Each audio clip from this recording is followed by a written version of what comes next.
We're going to watch these guys here go up win the first race on Wednesday. It's a beautiful day. The sun came out and it's nice and warm. And let's take a look and see how they're looking.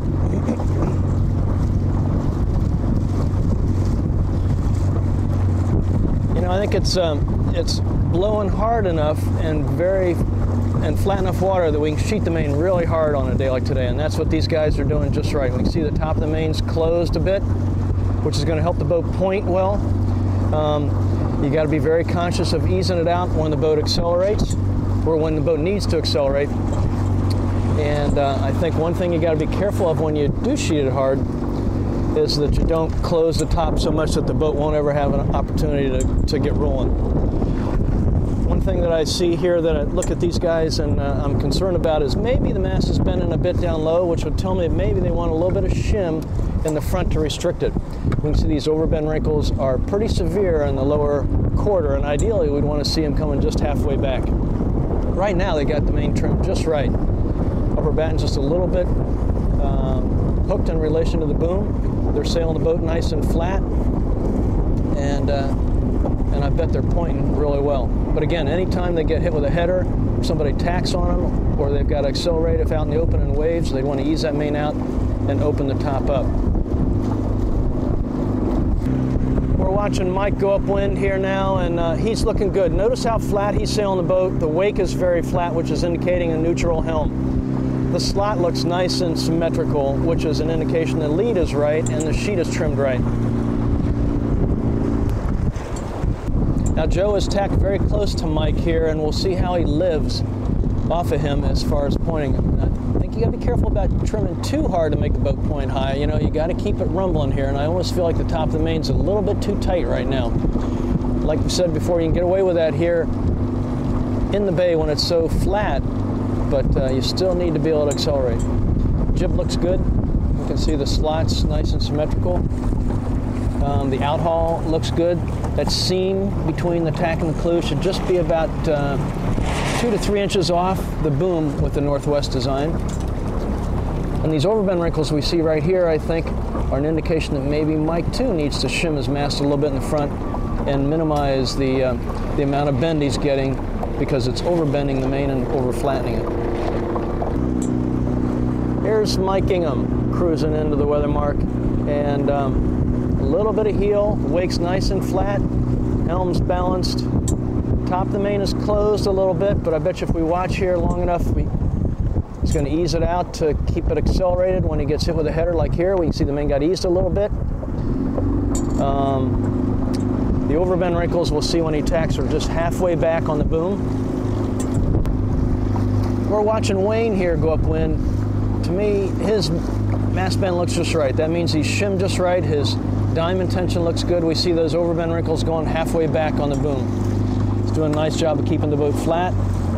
I think the top of his main looks good, which is an indication that his sheet tension is right. Thought he looked set up very well. So we watch these guys go into the weather mark. We see a little bit of a difference, or a big contrast actually, to some of the other boats, in that we actually see backwind in the main here and we don't see any overbend wrinkles. I'd say these guys might want to try a little shim behind the mast, back the mast, to help encourage the mast to bend and get a little bit of overbend wrinkle in there. This overbend wrinkle is just going to allow the main to flatten out, the leach to open up a little bit more, and the boat to go through the gears just a little bit smoother. Let's talk a little spinnaker trim here as we watch Chip go downwind. We see first his halyards off the top of the mast a little bit, about 4 or 5 inches is good. We'd want the pole to be set so that the center seam of the spinnaker is parallel to the mast, and we'll try to get a shot of that here in a second. We want to have the weight set so that the boat is heeling to windward just enough when we're going dead downwind like this, so that the helm is neutral. And downwind, we want to make sure the vang is eased so that the top batten on the main is angled outboard from parallel to the boom. And what will happen then is that telltale will fly off the top batten. And that's real important, because we want that main to be in first gear when we're going downwind like this, so the telltale flowing is going to be a great indication. And right here, I'd say looking at that Chip is maybe a little bit of ease on the vang would be helpful. Otherwise, they look good. Here's what we're talking about with the center seam of the spinnaker being parallel to the mast. The center seam goes from the top down to the middle of the foot. And as we can see here on Chip, it is just about parallel. He might be able to lower the pole just a little bit, but that would be parallel to the mast. Actually, we can see the pole needs to be lowered just a wee little bit, and that'll help the spinnaker break even along the luff. It'll allow it to fly a little bit easier, and it'll open up the leech on the backside and help open the slide up. We're watching Wayne go down in here. I think we see his center seam is just about parallel, and his pole looks to be just about the right height. Again, I think maybe a little bit less vang tension would allow that top telltale to fly, and that would be helpful. Okay, we're going to watch John going into the finish line here. And I think John looks really good. He's got the boat set up well. The main trim looks nice. We can see the top telltale is stalling, 75% of the time. It's just starting to flow every once in a while. My only suggestion, if I could be picky, because I think it looks really good, is I would probably carry a little bit more bend down low on the mast, a little bit more overbend wrinkle, and maybe shim it from behind to help get those wrinkles in there, just a little bit.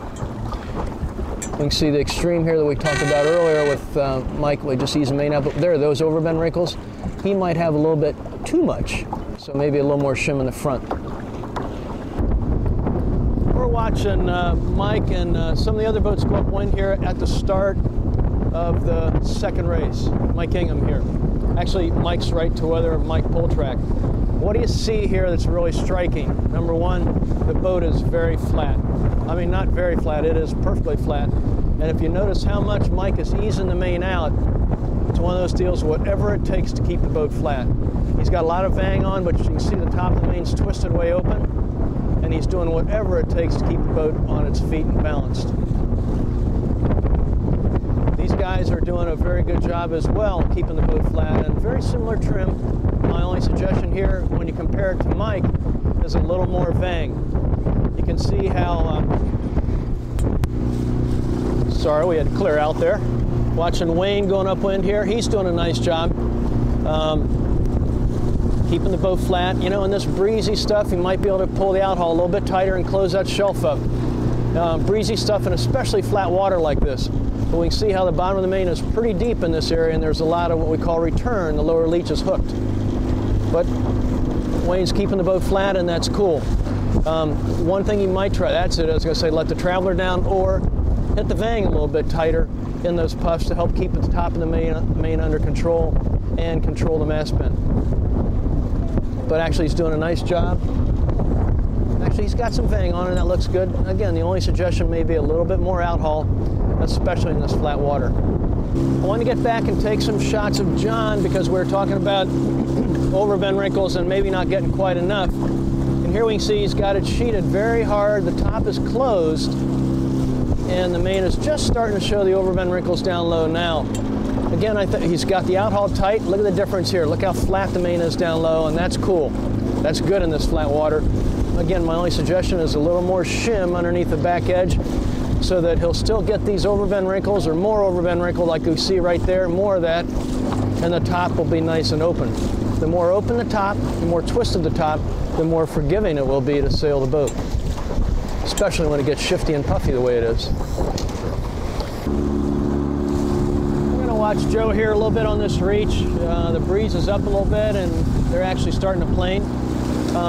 We talked earlier about the center seam being parallel to the mast, and we can see Joe's just about there right now. Actually, there it is. We can see there's a little curl on the left. Carl's doing a nice job of keeping that curl in there. That looks nice. We can see his vang set right so that that top telltale is flowing most of the time. And when the puffs come on, what Joe's doing really well here is he's easing the main, and keeping the boat on its feet and flat. The next step would be to blow the vang and let the top of the main just luff if he was on a reach and it got windy enough that he is way overpowered.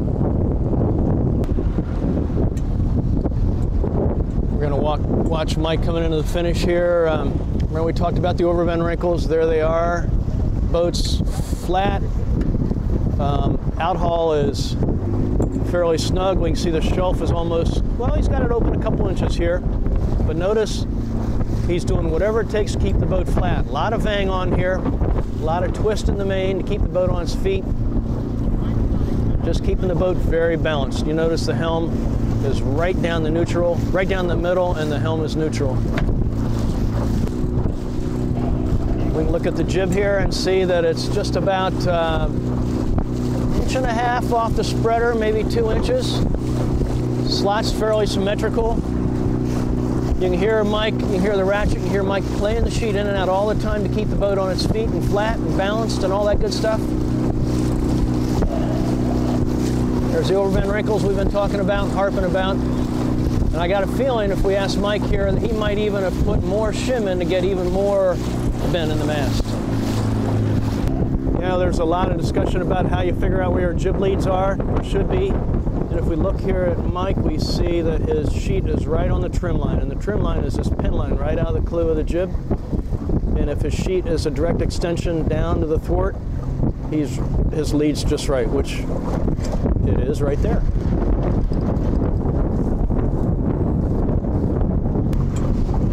Now we're following Chip upwind here, and he looks pretty darn good. It's very shifty at the top end of the beat. Notice how he's got his outhaul nice and tight. The shelf is closed, and again in this flat water, that's cool. He's got some vang on. He's got the overbend wrinkles going. Like we saw with Mike, his top is twisted open.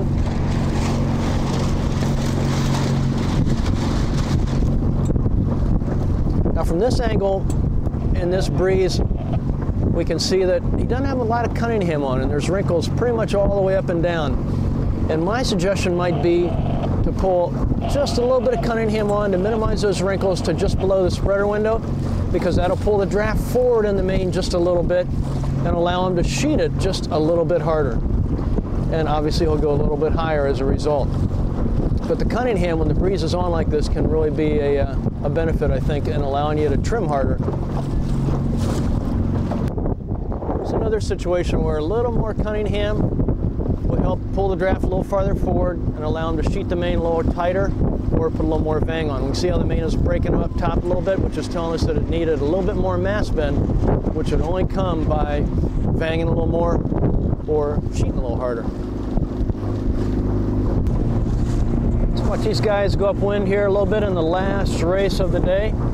I think they're looking pretty good. I think, you know, when the water's this flat, again, anytime you can trim the main and you're not super overpowered, the more you can trim the main and close the top off. Again, when you're not overpowered, the higher the boat will point.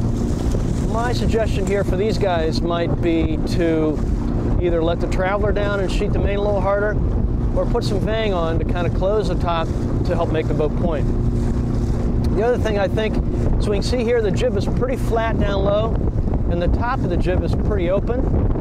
And what I might suggest here is moving the lead forward about 3/4 of an inch, half an inch, just to make the bottom of the jib a little rounder, a little more powerful, and bring the top in to make it a little more closed. These things would help the boat balance a little bit better, and trim the main harder would just make the boat point a little bit higher. You can see here, again, the twist. This would be great in choppy conditions when we're trying to slug through a spot where we can barely keep the boat moving when we're trying to accelerate. But in this flat water, we can really trim the main hard and make the boat point way up into the wind.